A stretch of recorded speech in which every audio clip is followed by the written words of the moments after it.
ji bo parastina ekleziya navmala Êketiyên Niştimanî Kurdistanê û ji bo derbasbûna herêmê û Iraqê û deverê wekû kadrên êziyên Êketiyên Sinûrê Malbandê şingal daya xuya kirin. Pêdiviya bi zûtirîn dem çaremîn Kongreya Êketiyên Niştimanî Kurdistanê bête bestin ji ber ku bibestina Kongreya Êketiyên Niştimanî Kurdistanê pitiriya van arîşa dêne çareserkirin. Mesela arîçet nav Êketî de xwe tiştekî diyar e nane veşartin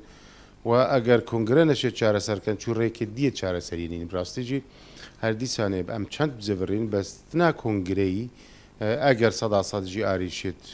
Êketiyên Niştimanî Kurdistanê hel neketin çareser neketin ve çû take rêk çû rêkê dînîn ile kongre bişêtin wan giriftet heyn wan müşkilêt heyn nav Êketiyên Niştimanî de hel serî li ser astê serkirdayî û heta bête xwarê organê Êketiyên Niştimanî Kurdistan de her sevê bizevirîn bo kongreyê çûngû kongre ewciyê şerîya yê li wê derê de nûnerêt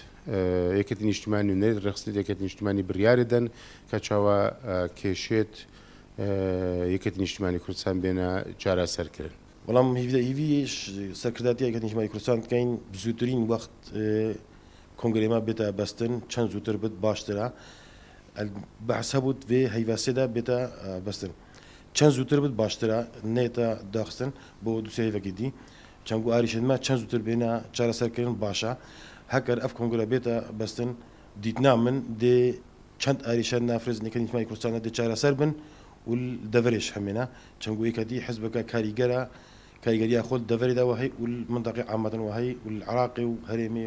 دولة بري العراقي شوهي. هر وصا كادرين ازدين Êketiyên Niştimanî Kurdistanê ew yekej dana xuya kirin ku ekleziya navmala Êketî di ekleziya navmala Kurdî jî êta parastin lewra daxwaza ji serkirdatiya Êketiyên Niştimanî Kurdistanê dikin kar bikin ji bo bizûtirîn dem bestina çwaremîn Kongreya Êketiyên Niştimanî Kurdistanê. Şêrwan Kidir, Kursat News, Sinûrê Malbandê Şingal.